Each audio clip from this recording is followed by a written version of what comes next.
Hi, and welcome to yet another episode of Pegasus Book Review, where we spotlight books and their authors. Today, we check out someone who is possibly new to you, and there's a reason for that. Mark Iampietro is an author with an interesting backstory. We will discuss his journey to becoming a published author and the unique twists and turns that led to a successful second career. Mark never started to write and publish until he retired from his day job. Once he did, he began to devote much of his free time to researching, writing, and publishing his works. Mark, welcome to my podcast. First of all, what was your day job? I was in the public sector, employed by Bethlehem, Pennsylvania's Housing Authority.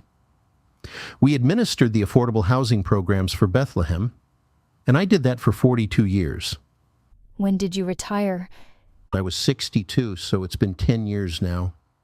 Can you tell us how that somehow led to your avocation as a writer? Sure. I always had an interest in storytelling, but I always had excuses for not following through. I was always too busy, or so I thought. But I always had ideas for books and stories. I started to jot down my thoughts and ideas in notebooks over the years. Not having enough time is a reason many can identify with. Maybe. But I also needed to come to terms with another fact. That being that I lacked confidence in myself. How and when did that change?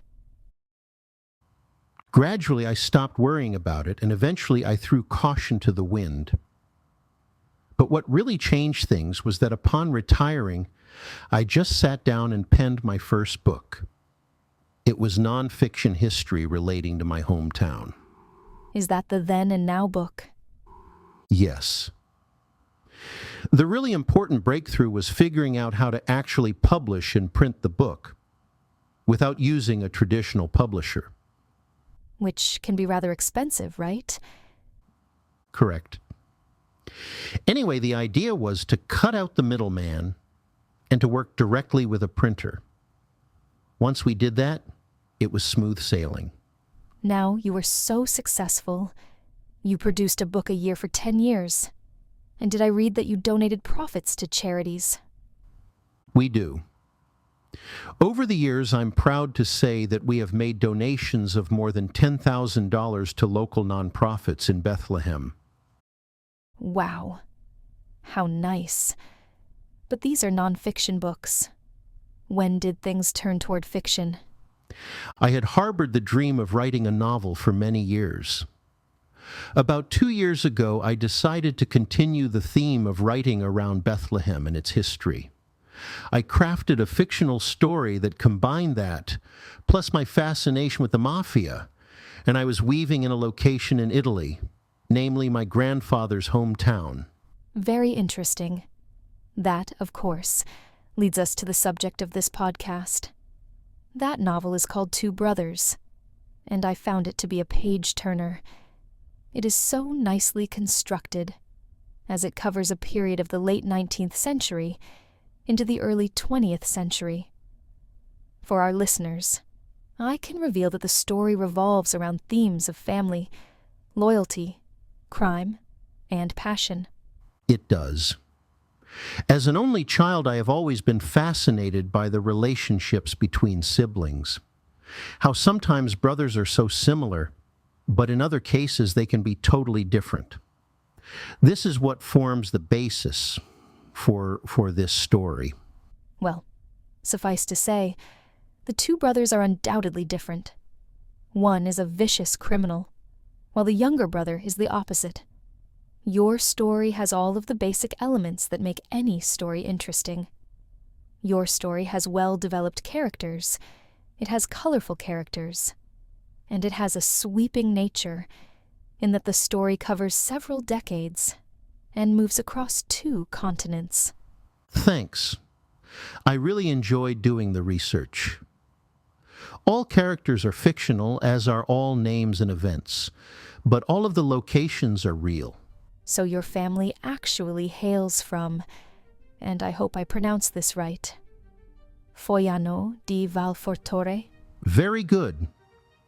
Yes, and I really enjoyed being able to build the village into the story and memorialize it to an extent. I loved the device you used to open the story in the present, with a family member trying to connect with her roots and having her discover the strange mystery about how her name was changed.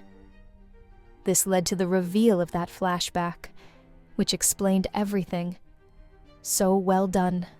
Thanks, Anna. Well, we can wholeheartedly recommend Two Brothers to readers who appreciate crime dramas and who enjoy Norrish-style storytelling. Which leads us to the next question. And what is that? Let's inform our listeners about your latest project, namely, your series of short stories. Writing a 200-plus page novel was a challenge. When I wondered what might be next, I settled upon the idea of short-form stories. I chose the novella as my next project because I already had a notebook full of thoughts and ideas.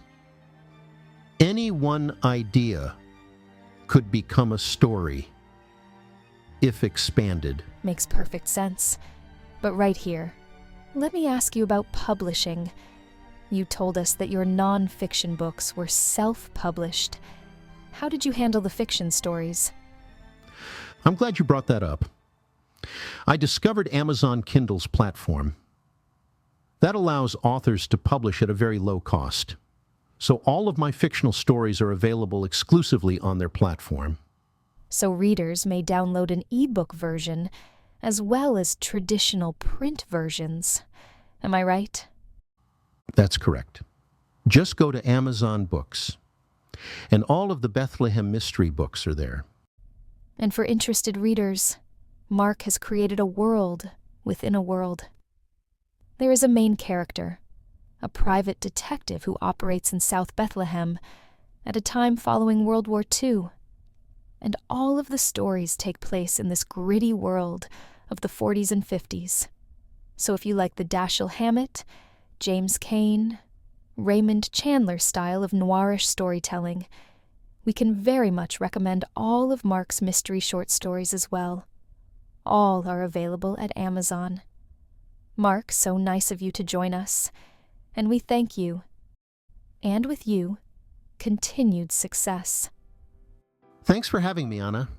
And thanks to you out there for tuning in to this edition of the Pegasus Book Review. Until next time, happy reading.